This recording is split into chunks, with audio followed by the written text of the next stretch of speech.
I am McKendrick. This is Trey. And this is the Cold Blooded Caffeine podcast.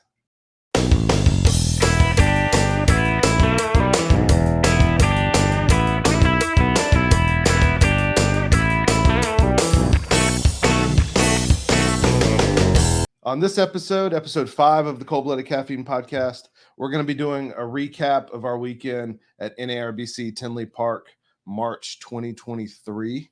So we're recording this on my days are so messed up. Today is Thursday. Yeah, so it's Thursday. So we got back on Monday night. Monday evening. After a 16-hour drive up and back. Yeah. And always a little bit challenging on the way back because technically even going up, we switched it up a little bit this time. And decided to just drive straight through. Normally we would try to kind of take a break. So for those that don't know, we're based out of Charleston, South Carolina. Yep. And so from Charleston, South Carolina to Tinley Park, Illinois, which is about an hour or so outside of Chicago, is as Google Maps would say, about 15 and a half to 16 hours. We made good time going down there. So typically, as McKendrick was saying, we stop. Usually, historically, we have been stopping outside of Indianapolis. So usually on the way into Tinley Park, we would make it through Indianapolis and then stop. And then on the way back, we would make it back to Cincinnati and stop. Right. But this time we decided that, we actually left at a pretty decent time. We did. And were rested enough that we felt confident that we could just push it all the way through. So we ended up just going straight in, got into the Tinley Park area 11 o'clock time? that night. Yeah. So it would have been 12 o'clock. So midnight. Yeah, close to midnight. The Eastern time so when we had left at about 8 a.m. Right. That morning. So that's first part is we're 15, 16 hour drive to get there. And then of course, the next morning getting up, going straight into the convention center and setting up. And being a beverage vendor, we always want to make sure that we're there early to support the vendors, right? Other vendors that are coming in, because a lot of other vendors are coming in doing the exact same thing that we did, driving long hours to try and get there. So we like to get there. We like to have coffee up and running, and especially at Tinley Park, where VIP and vendors come in at the same time. Right. We want to make sure that we're there. So we have a pretty good relationship with Potter and Bob at NARBC. And so we can usually get in, and especially this time we were in the lobby instead of the main floor. We are able to get in and set up prior to relatively quickly and prior to when most people are getting there. That's a benefit to both us and hopefully to the other vendors that are there, that they'll have coffee and other hot beverages. And the lobby was definitely a good location. So we were able to see the success of that when we went to St. Louis. Yeah. And then to be able to transition and do the same thing at Tinley was good. So literally for those that have been there, seen us in the past, but maybe missed it this year, normally we are as you walk into Tinley, up until this year, we were almost straight back, the last booth at the end of the aisle on the right, pretty much directly as you come in. But as McKendrick mentioned, St. Louis in November, they had us set up in the lobby, and it went really, really well. Yeah. I thought it went well. And so when we had the opportunity to do the same thing, not only does it free up some space for other vendors to be able to be on the show floor, but it also gives us a better access to more clientele coming in the door. So pretty much where we were right off to the side of where the main check-in area is. The ticket counter. So you pretty much had to see us anywhere you came in at least one time, right? So to check in, whether you're a vendor, VIP, or general admission, you had to at least see us and know that we were there. Unless you were just complete. Because there was a couple times. Goodness gracious, yeah.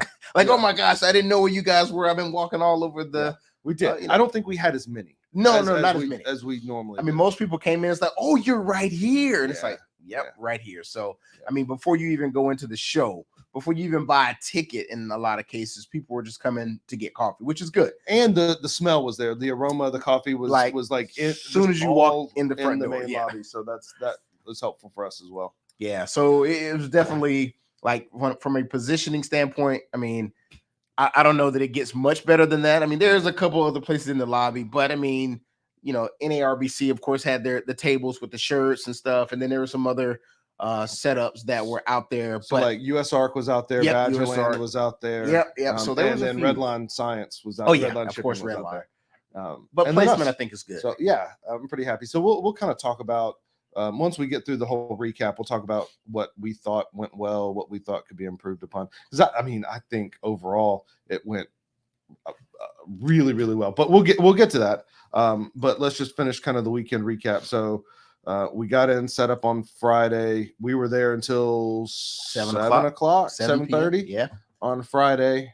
Went back to the hotel. Oh, probably should mention, for the first time ever, we trialed it for a few minutes in Charleston, but for the first time ever, we had 3 people instead of 2. Oh yeah, this is true. So massive improvement. Yeah.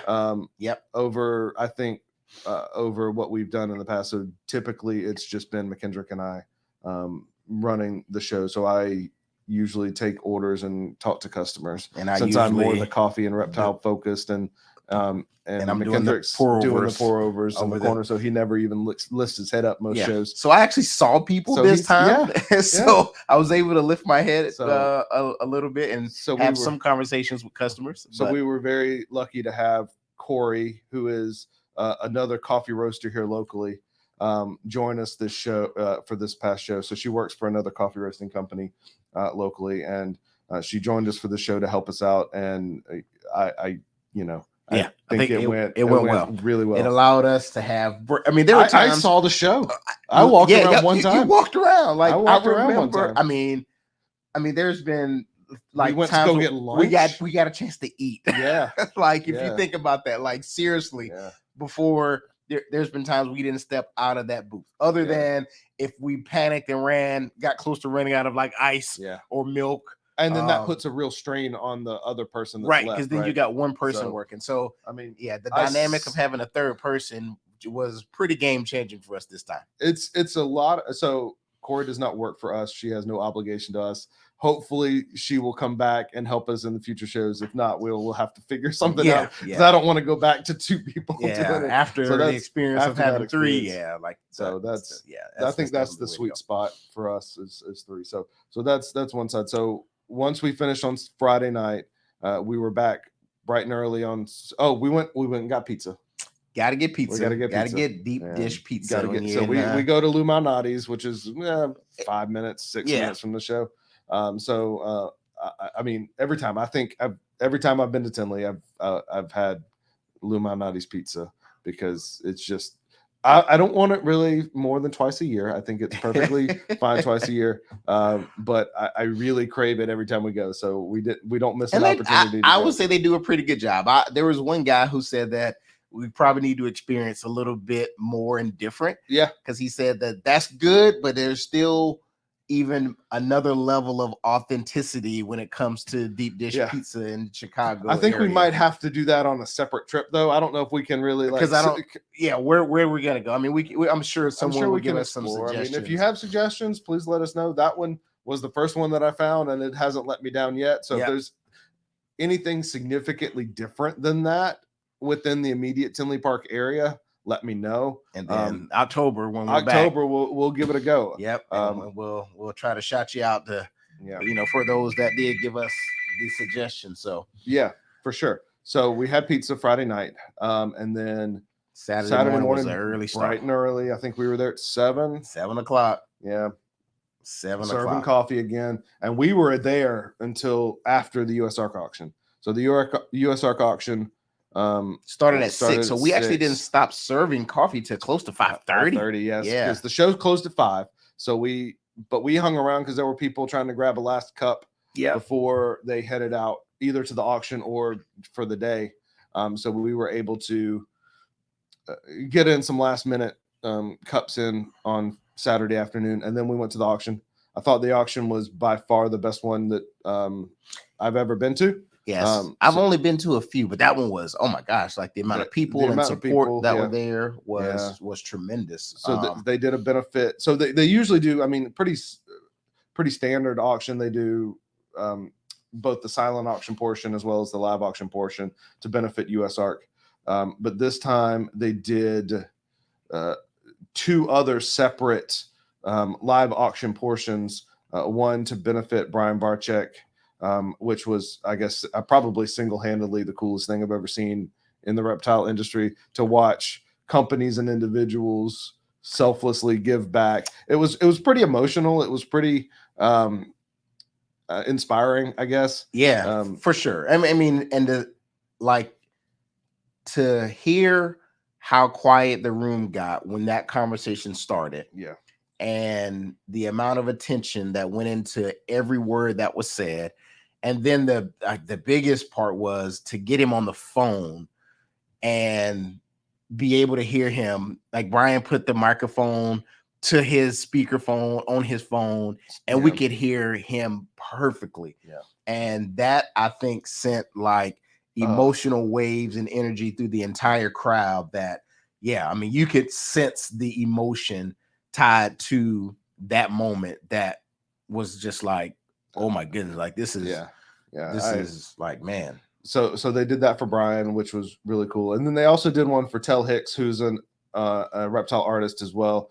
And both of them are just great response by everyone in the room. Yeah. So the USARK auction, while it's always a good time and always something I definitely recommend attending, this one was particularly special to be in the room and witness that. So that was awesome. Yeah, for sure. And then, it was pretty cool. Our auction item. So we went for pretty. Pretty good. Yeah, we were pleased with it, right? Pleased with the response. We auctioned off a barrel-aged. It was a barrel-aged coffee. Yeah, so Yep. it's something that we don't offer as part of our normal lineup right now. Not yet. Stay tuned. But we've been playing around with it for some private label contracts that we have, and we decided to do that as a giveaway for the USARK auction. We also did a decanter.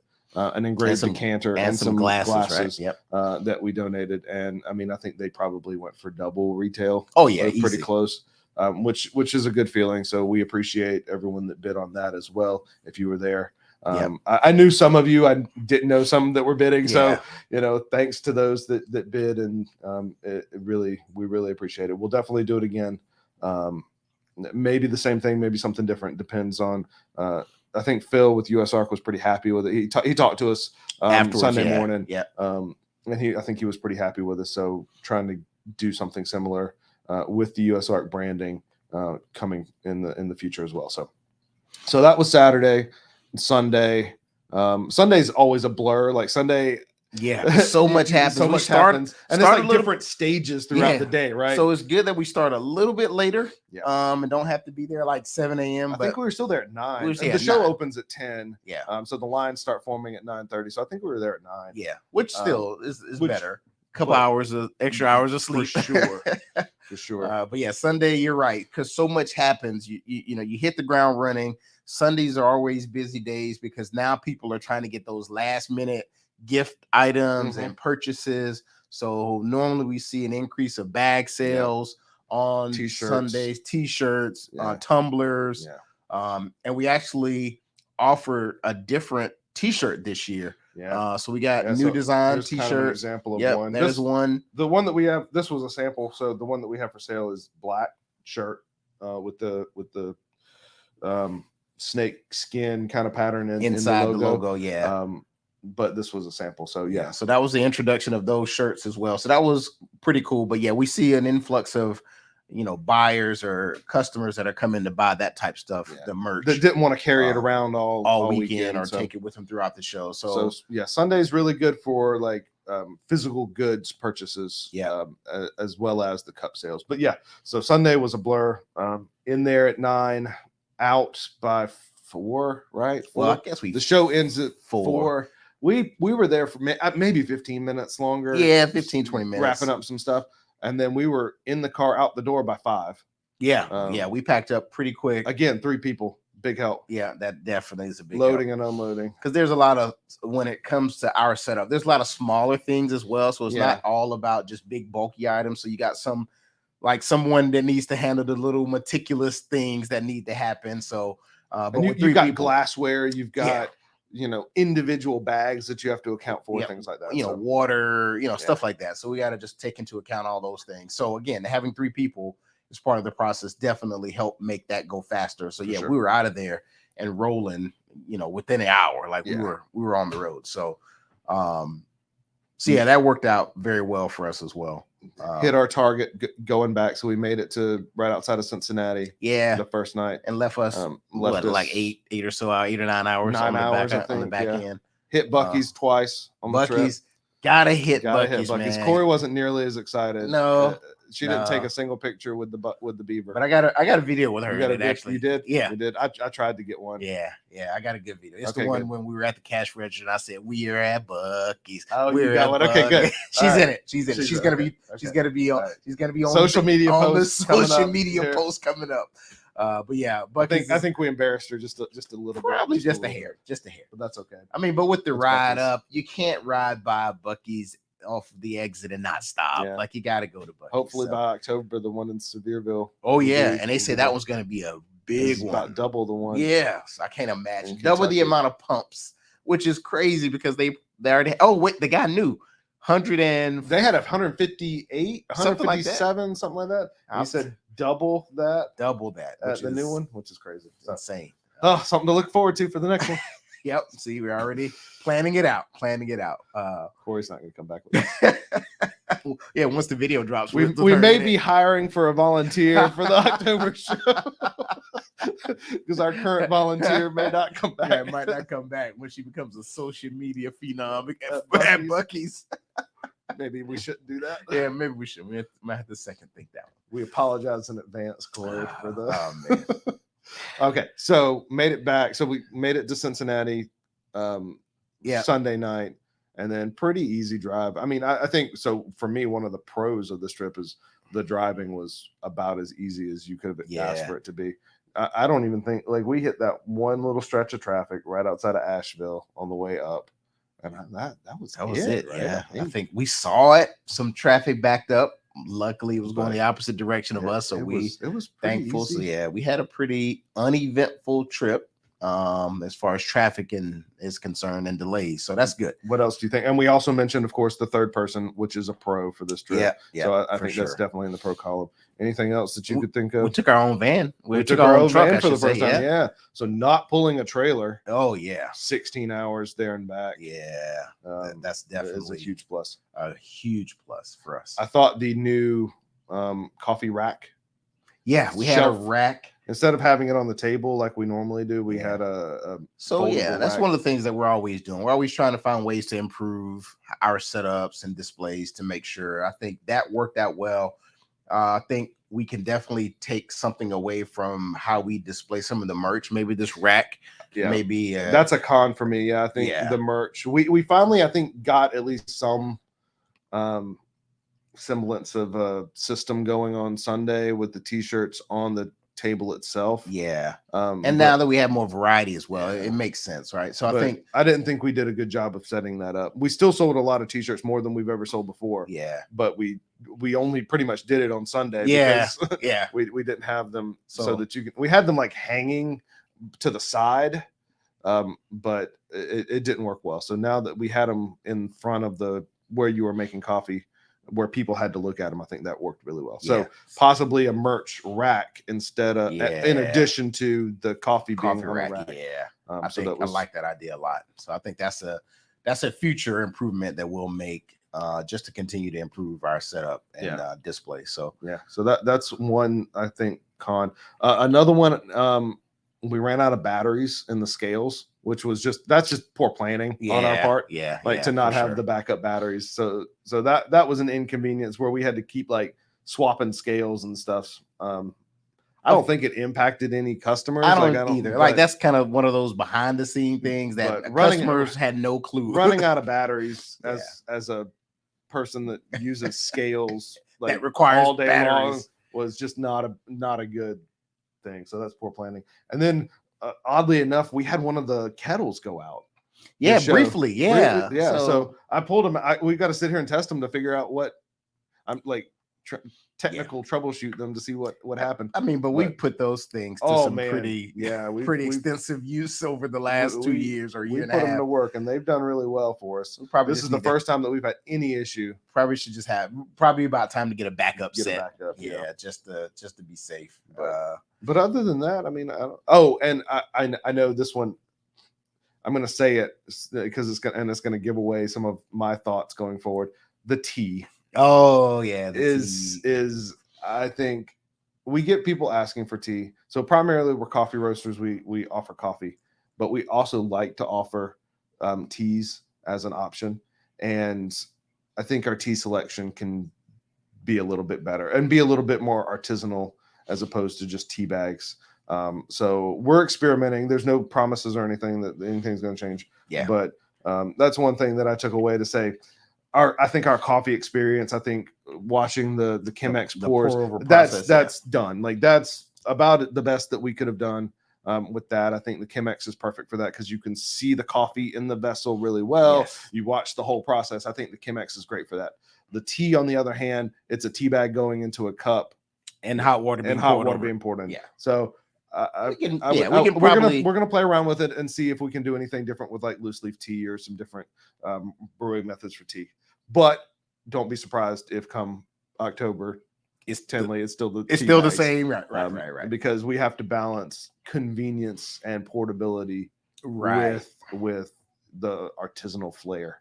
And yeah, I agree. So I mean, we'll investigate, see what we can come up with that makes sense, and we'll go from there. Like. We're Cold Blooded Caffeine. Tea has caffeine. We did that on purpose, right? So we did that on purpose, knowing that one day we may want to introduce more artisanal teas. Yeah. But that day might not be right now. Right. We'll see. We'll see how it works. I think those are like my 3 cons. I think that like the show was financially the best Tinley we've ever done with coffee sales. I think it keeps getting better. And technically, this is probably the most compliant we've ever been. It was. We were legal.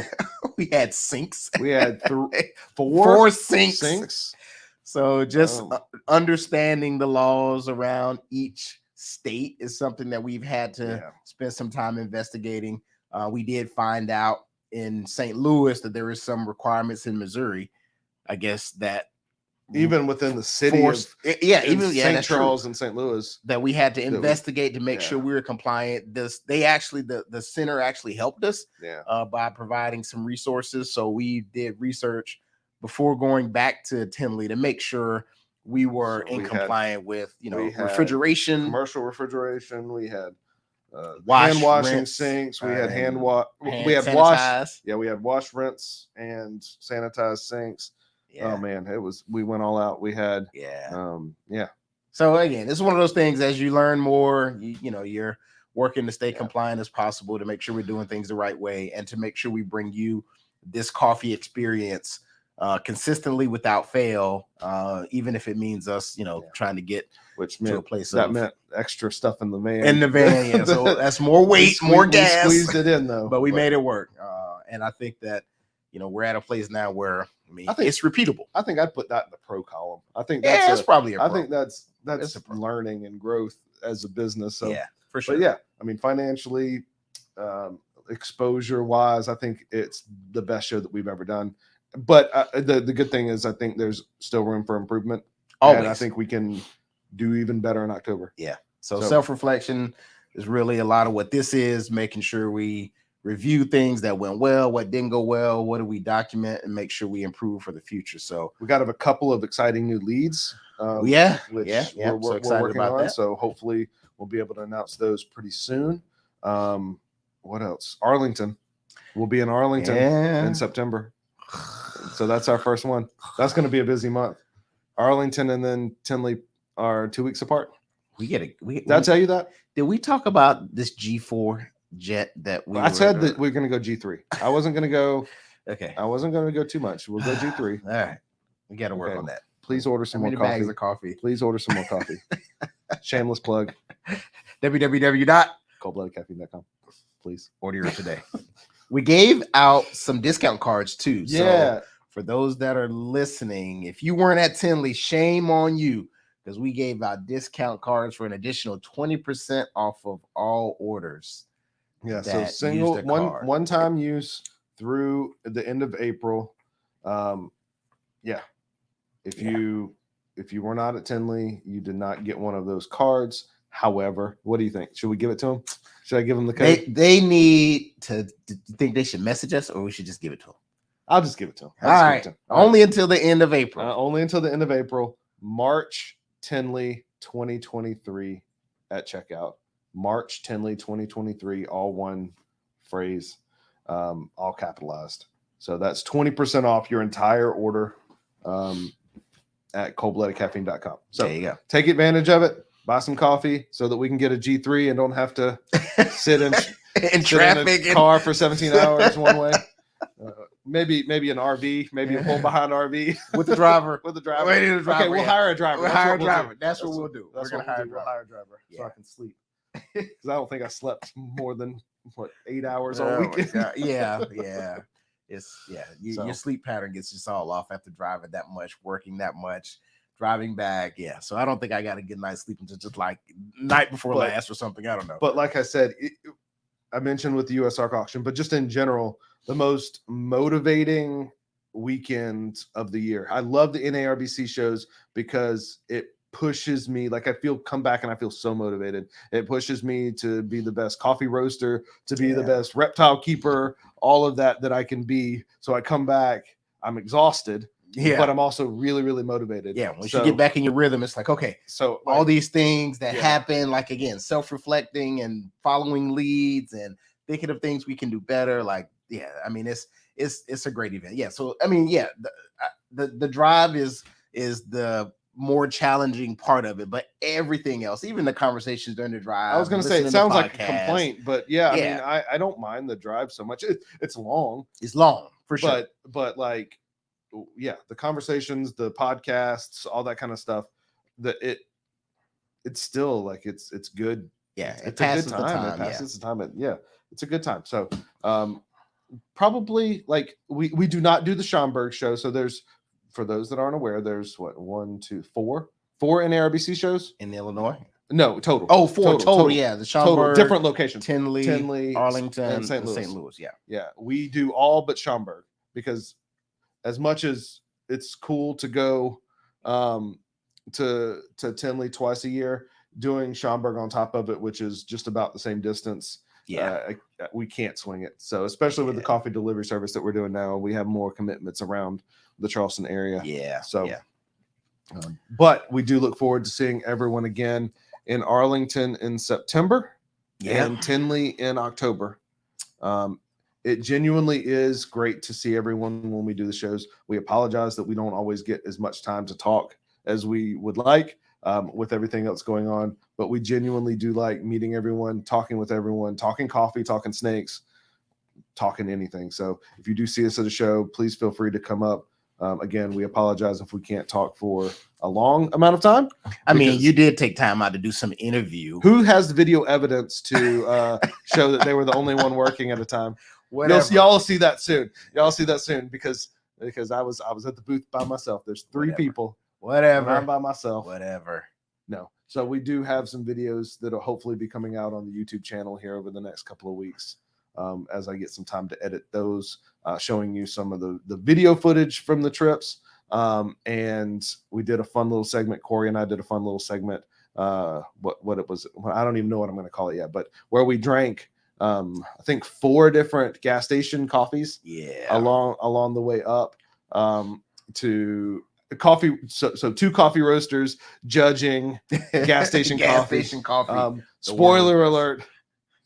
It's not the world's best. It's not the world's best coffee. We might need to do some calibration with some of these. Yeah, we're gonna send them a note. We'll write them a handwritten note. So you said best coffee on the interstate might be yours was the best. I would like to speak to someone about it. So if you want to see me just be irritated at the poor quality of gas station coffee, stay tuned to the YouTube channel over the next couple of weeks. And we also have the video or as much of a video as I can put together. Because again, there's a lot going on. So I'm not the best videographer. We're working on it, but I think that's what makes it good. It's still authentic and genuine. And, it is, but and fun. I tried to get as much footage as I can, while still having a job. If McKendrick didn't fire me for being gone the whole time, so look forward to that as well. We will. I think our next show is Columbia in June. Columbia, South Carolina in June. Okay. So if you're in the Columbia, South Carolina area, or Charleston, or any of the surrounding areas, Columbia's pretty central in South Carolina, come and say hey and check us out. If not, we'll hopefully see you in September in Arlington, October at Tinley. But for right now, we need a break. Yeah, I'm tired. Yeah, for sure. So we'll catch you on the next Cold Blooded Caffeine podcast. Until then, check out the website, coldbloodedcaffeine.com. Check out the YouTube, Instagram. I'm getting big on the reels, so I don't even know what that means, but I'm doing them. So check those out. Check out the Instagram reels. Check out the Instagram reels. Anything else? No, that's it, man. That's a wrap for Tinley Park 2023 March. So until next time, this is episode 4. 5. We're on 5. We're on 5. Man, this is moving pretty fast. Yeah. Episode 5. Episode 5 done. All right. Sounds good. Until next time. We're out. Bye.